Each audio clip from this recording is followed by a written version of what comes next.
Leí la historia de Melanie, que cuenta que su hijo nació con una sonrisa en el rostro. Los hoyuelos, dice la mami, nunca se le borraron de sus mejillas desde que nació. Y este chiquito se ganó el corazón de todos. Bueno, como todo chiquito, pero de sus hermanas mayores, porque era el primer varón de la familia, sus maestros, sus abuelos. Su padre, como todo padre muy parcial y objetivo, decía que era un niño perfecto. Y Cooper se llamaba el niño, Cooper. Gran nombre para un niño. Nació en una familia cristiana, una familia casi perfecta, porque yo conocí a sus pastores, que también era una iglesia casi perfecta, no como la nuestra, bastante perfecta era. Y la familia del niño, de este Cooper, viven en una granja en Dallas. Siempre usaban un cochecito, esos cochecitos playeros que se hacen descender por la pendiente. Y el niño, ya un poquito más grande, el 17 de julio del 2009, mientras Melanie iba al pueblo a comprar algo en la tienda, Cooper, que ya tenía 5 añitos, maravilloso niño, rubiecito, se deslizó por la pendiente con el carrito y el carrito se dio vuelta y Cooper quedó inconsciente. Entonces tuvo algunas horas en coma, el niño, y finalmente partió a la eternidad. De pronto los papis se encontraron haciendo lo que nunca pensaron, seleccionando un ataúd, planificando un funeral e imaginando cómo se sigue una vida sin el único hijo varón, y cayeron en un aletargamiento mental. Cada mañana, dice su pastor, yo no estuve con la familia, pero sí con su pastor, me decía que cada mañana se abrazaban y toda la familia lloraba desconsoladamente, literalmente por horas. Después de reunir mucho valor para salir de la cama, se encontraban con familiares que vinieron a tratar de sacar la granja adelante porque la tenían abandonada, estaban dejando morir los animales, no les interesaba nada. Los papás dirían, aguantábamos durante todo el día para llegar a la cama y volver a llorar sin consuelo, tomando todo lo que pudiéramos tomar para hasta quedarnos dormidos. Pero su papá dijo una frase que a mí me impactó mucho, porque él luego escribiría un libro, y en ese libro hay una frase que yo transcribí literalmente, y por respeto a lo que él dijo no agregaré ni quitaré ni una sola frase a lo que es la esencia de lo que intentó decir. Él dijo: no hay servicio cristiano, ni clase, ni libro en este mundo que pueda prepararte para cuando un hijo se te muere en tus brazos. Ahora sabemos lo que significa estar en el fondo del foso y sentimos la sensación de haber perdido la cobertura de Dios. Esto último, luego en el transcurso del libro, él aclarará que realmente no perdió la cobertura de Dios. Pero la frase es quirúrgicamente puesta allí, porque él dice la sensación de haber perdido la cobertura de Dios. Y yo titulé a este mensaje justamente la cobertura, porque está muy de moda hoy hablar de cobertura. A mí me dicen siempre, ¿cuál es vuestra cobertura? La nuestra, las Asambleas de Dios. Somos una iglesia técnicamente pentecostal. Pero luego me dicen, y no hay un apóstol que les dé cobertura, que también está muy de moda, ¿no es cierto? Las paternidades. Decir, fulano es mi papá, menganito, ahí hay papás ofreciéndose por tantos sitios. Hay tantos hijos no reconocidos buscando papá. Y yo siempre digo que las paternidades, en primer lugar, no se ofrecen. Uno no está diciendo, no quieren que yo sea el padre de alguien, no. Que es muy diferente a tener ganas de ser papá. Las paternidades no se ofrecen. Las paternidades se solicitan. Tú dices, tú eres mi papá. Yo no puedo obligar a nadie a ser el papá de alguien. Puedo ser pastor de todo y papá de nadie, o papá de pocos. La paternidad es una simbiosis espiritual. Tú dices, estoy bajo la cobertura de este hombre de Dios porque lo he decidido. ¿Por qué decides estar bajo la cobertura de alguien? La palabra de Dios da cierta luz respecto a eso. Dice que las ovejas oyen, reconocen la voz del pastor. El pastor dice, por acá. Y siguen todos. Se pone otro a hablar y las ovejas dicen, esa es una voz que no conocemos. Es la voz la que guía, la que direcciona. Esa es la cobertura divina. Por sobre la cobertura pastoral está la cobertura divina, la cobertura de Dios. Cuando uno dice, estoy cubierto por Cristo, ¿cómo sabes que estás bajo la cobertura divina? Cuando oyes la voz de Dios, a través del pastor, a través de una canción, a través de la Biblia, de un libro, tú dices, yo siento que Dios me está guiando. Ahí estás bajo la cobertura. Pero de pronto nos han predicado decenas de mensajes de cómo salir de un foso, de cómo salir de un luto, pero nunca o casi nunca nos han predicado cómo pasar, cómo aguantar en el foso, cómo atravesar un valle de lágrimas sin sentir que hemos perdido la cobertura de Dios. Eso es lo que dijo el papá de Cooper. Sentimos que caímos en un foso y que Dios nos quitó la cobertura. Él tenía esas preguntas y se las hacía a su pastor. ¿No estaba el Señor allí protegiendo a mi chiquito en la pendiente que tantas veces lo hizo en el carrito? ¿No pudo haber mandado un ángel que sostuviera las ruedas del carro y no se dieran vuelta? Y si no lo pudo evitar, ¿por qué no dio vuelta el coma en el cual mi hijo cayó? ¿Por qué no trastocó su salud? ¿Por qué no hizo un milagro? Y para esas preguntas solo hay respuestas cuando estemos en la eternidad.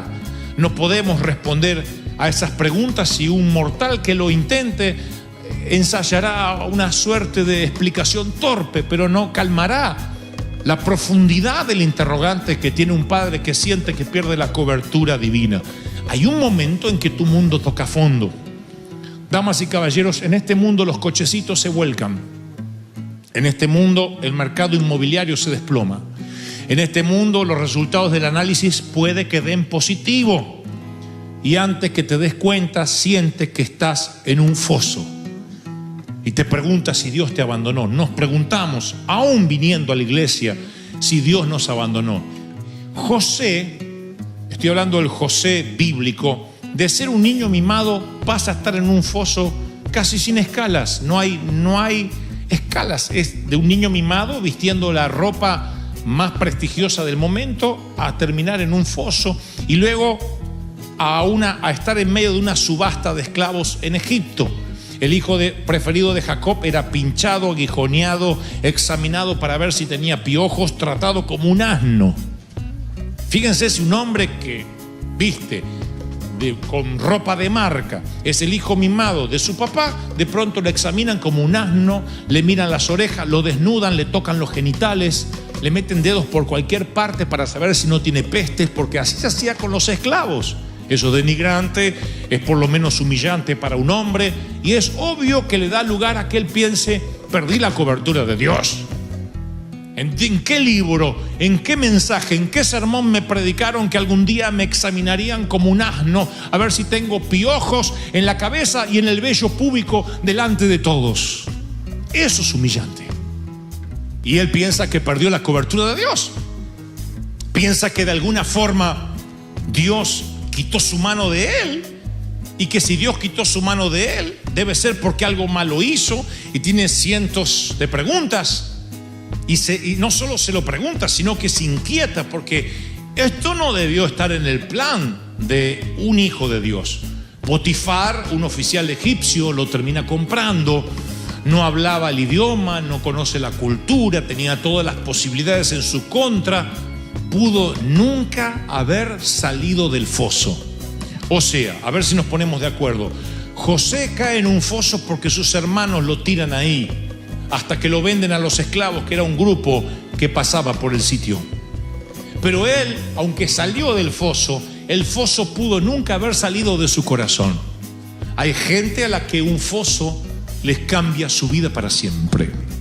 Un solo foso le cambia, le redirecciona su vida, y ese foso puede llamarse, insisto, un funeral, una quiebra inmobiliaria. Hay gente que necesita una muerte para decir mi vida cambió, y hay otros que dicen no, yo no necesité una muerte, simplemente perdí mi casa, nunca pude reponerme a eso, vivo rentando, o lo que es peor, de prestado. Y nunca pueden quitarse el foso de su corazón. Ya no están literalmente ahí, pero no pueden dar vuelta a la página de su vida.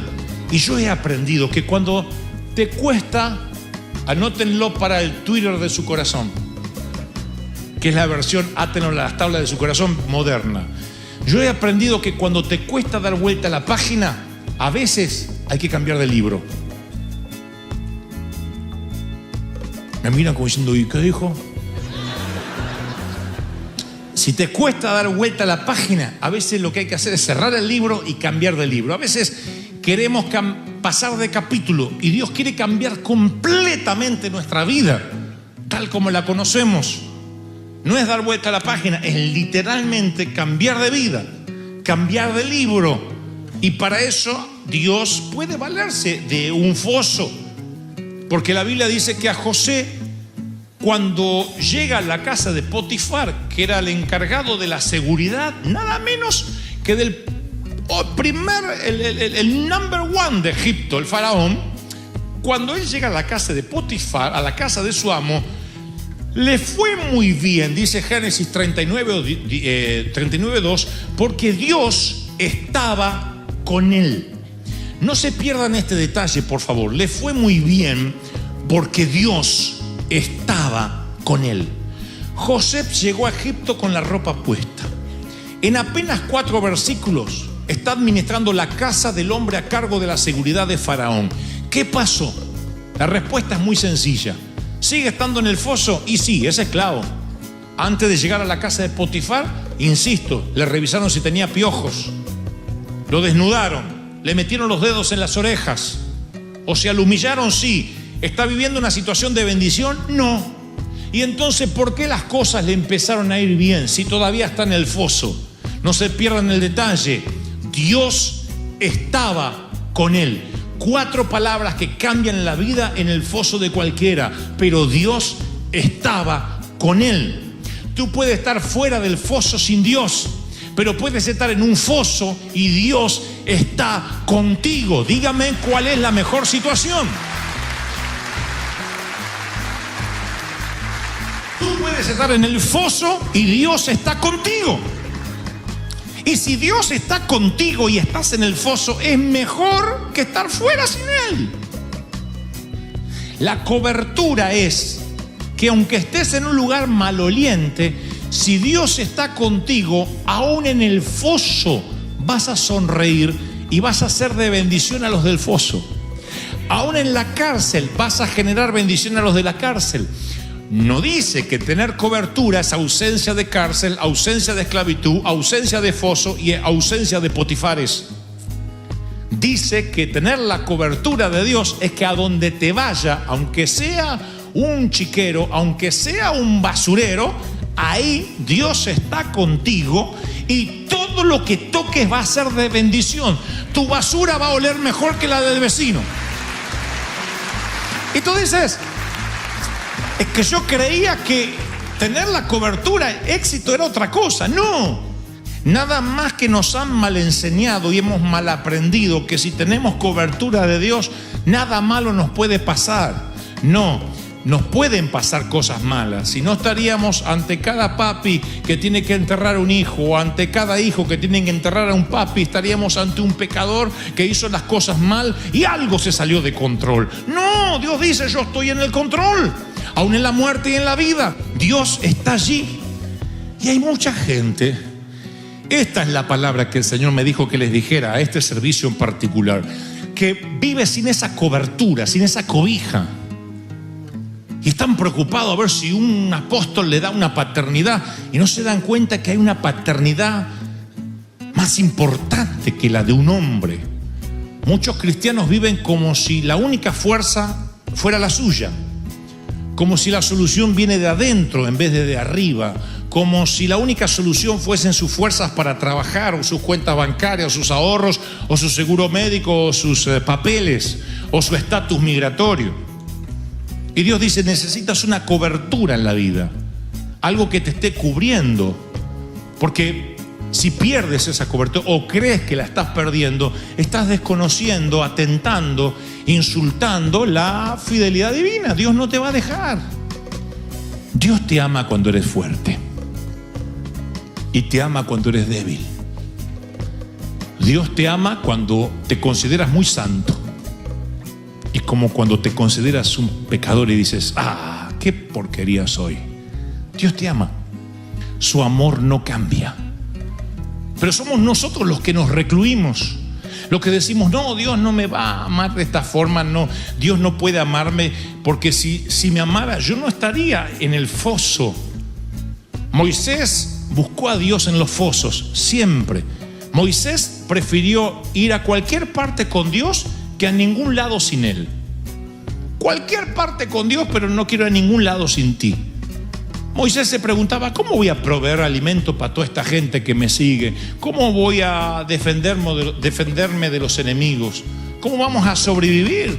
Y terminó reduciéndose, su embudo se redujo a esto: si tu presencia no ha de ir conmigo, no nos quites de aquí. Yo sin cobertura no me muevo. ¿No es esta la mejor filosofía de vida que podríamos tener al tomar la decisión de movernos de iglesia o de conseguir un nuevo empleo, de mudarnos de ciudad? ¿No debería ser la pregunta, quiero saber si Dios está conmigo en este negocio? Porque sin la cobertura de Dios no me animo a hacer nada. No me animo a emprender un negocio aunque tenga el dinero. No me animo a comprar aunque me sobre las finanzas. No me animo a renunciar aunque no aguante más. Necesito saber si en esta renuncia está la cobertura de Dios. Si no está la cobertura de Dios, yo no quiero estar en tus zapatos. Porque la cobertura de Dios, cuando te parece, no más que te parece que la pierdes, es una sensación de vacío. Es como que te quitan la red y eres trapecista. Y sientes que si te caes, nadie te va a sustentar, nadie te va a soportar el peso. La pregunta es, damas y caballeros, ¿cómo hacemos entonces para sobrevivir en medio del foso? ¿Cómo pasamos el trance?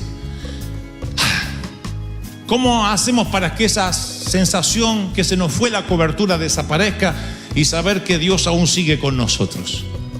Es mi experiencia de siempre, la he contado decenas de veces y la volveré a contar. Cuando mi mamá tiene el primer infarto hace muchos años, yo recuerdo lo que sentí mientras que conducía el automóvil hacia la clínica. Yo sentí que Dios me había dejado. Miren qué egoísta y qué petulante el flaco este. Resulta que mi mamá está en el mismo mundo que estamos todos y no puede tener un infarto porque si no es que Dios me abandonó. Así que, pero yo iba así y veía que todo alrededor estaba en cámara lenta. Yo veía a los demás,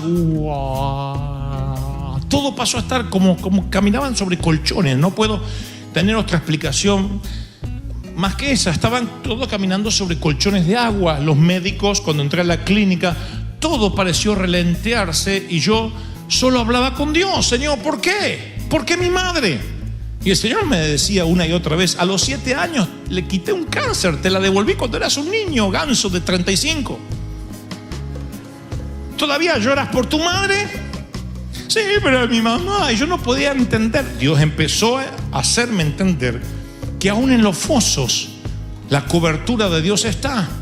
José se lo pregunta cuando lo revisan como un esclavo, se lo vuelve a preguntar en la casa de Potifar y luego en la cárcel cuando se olvidan de él. He perdido la cobertura, no me la quites. David peca y dice, he perdido la cobertura, no la quites. Moisés dice, no me quites la cobertura, no me muevas de aquí. Hombres desesperados porque sienten que Dios quitó la mano, pero Dios no la quitó. Es la sensación que sentimos de enfrentarnos al vacío y no tener las explicaciones racionales por qué ese vacío está delante de nuestros ojos. Entonces yo he aprendido que uno tiene que reclamar, confiar en esa cobertura divina. ¿Cómo? Siendo más esponja que piedra. Porque tú pones una piedra en el océano y solo se bañará por fuera, por dentro sigue igual, pero pones una esponja y absorbe el agua. El océano penetra y altera la esencia de la esponja. Así que la pregunta es, en el foso, ¿qué vas a hacer? ¿Resistir o recibir? ¿Escuchar a Dios en el foso? ¿Qué me quieres enseñar con esto? No puedo cambiar, yo no haría los planes así si fuera Dios, pero no soy Dios. Así que, ¿qué quieres enseñarme? Tú puedes endurecer el corazón como piedra o ser una esponja. A tal punto que donde José iba, las cosas le iban bien. Los corazones de piedra nunca salen del foso. Los corazones que se endurecen nunca salen del foso. O lo que es peor, el foso nunca sale de sus corazones. Y tú dices: oh, por Dios, Dante, dime cómo resistir entonces en el foso. No puedo decírtelo yo, te leeré la Biblia tal como el Señor lo dijo. En Hebreos 13:5 Él dice: nunca te dejaré, jamás. ¿Saben lo que es jamás? ¿Qué jamás? Jamás, jamás, jamás. Bueno, pero si uno peca, jamás. Bueno, pero si me porto mal, jamás. Pero si mato a mi suegra, jamás.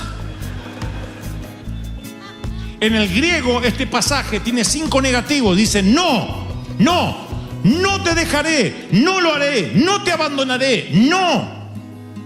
Yo me aferraría a esa promesa como un paracaídas.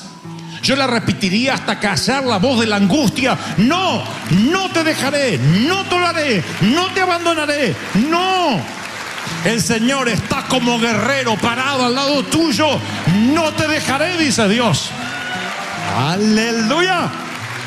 Yo me aferro a esa promesa. En el foso, en las paredes frías del hospital, ante el diagnóstico médico que me tiembla en la mano,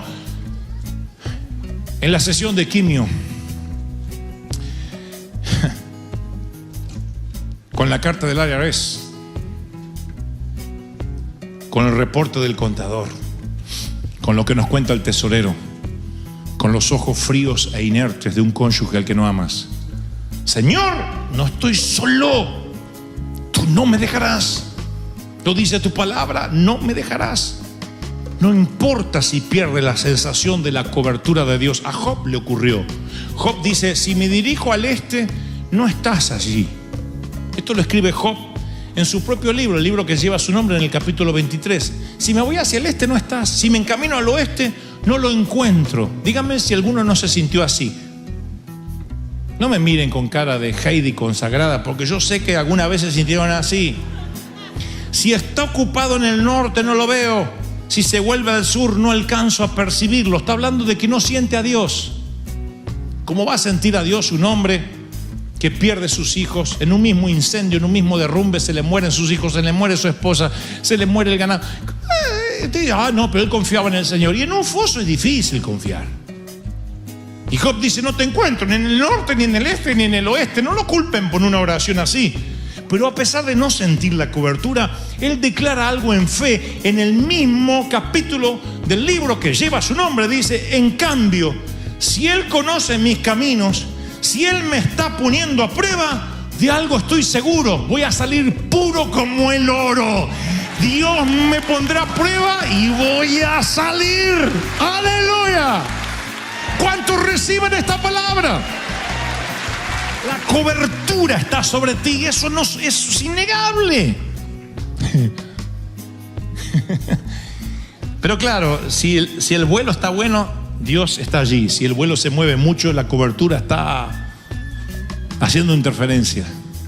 Si la salud está bien, Dios está sobre ti. Si la salud está mal, algo está mal. Y yo he aprendido que ya está, Dios es fiel, independientemente de lo que yo haga. ¿Y cómo debo orar? Te preguntas. Te diré cómo. Golpea la mesa, clama, grita, paséate por toda la casa orando. Hay momentos que hay que orar persistentemente. ¿Estás enojado con Dios? Díselo. Se va a reír, pero díselo. Jeremías lo hizo. Estaba en el exilio, hambre, muerte, y llenó sus devocionales. Jeremías, con tantas quejas, eran quejabanza. ¿Vieron que dice eso, hermano, que hacen quejabanza? Eso Dios no lo quiere. Pero Jeremías, hombre de Dios, se quejó tanto que a su libro le puso Lamentaciones. Lamentaciones de Jeremías, así se llama el libro. Lamentaciones. Y a nosotros se nos pasa por alto. No son las bendiciones, los agradecimientos de Jeremías. Son lamentaciones. Me cercó por todos lados, no puedo salir. Has hecho pesadas mis cadenas. Aun cuando clamé, Dios cerró los oídos a mi oración. Qué rabia que tiene. ¿Por qué el Dios dejaría que esto estuviese incluido en la Biblia? Porque los Salmos 142 dice: delante de él expondré mi queja, delante de él manifestaré mi angustia. Hay angustia que hay que manifestar, porque si no la manifiestas a Dios, pueden pasar dos cosas: que se la manifiestes a un hermano y eso nunca es de bendición, porque lo que arrojas es basura, el otro nunca te va a resolver nada, o lo que es peor, que te lo tragues. Y cuando te tragas la hiel, la amargura, somatizas, te enfermas, tus huesos se envejecen literalmente, entonces tienes que manifestar tus quejas. A veces es mejor mostrarle a Dios un puño cerrado que darle la espalda. Enójate con Dios, dile: Señor, esto no lo entiendo, no lo entiendo, no lo entiendo. Se piensa que Dios va a decir: qué burro. Ya sabe que eres burro antes que se lo dijeras. Ya sabe Dios que no entiende. Yo a veces le digo: Señor, esto no lo entiendo y me lo tienes que explicar, no lo entiendo. Ustedes se piensan que Dios dice: paremos el cielo, serafines, paren de cantar, que Dante no está entendiendo. Pero yo se lo dije.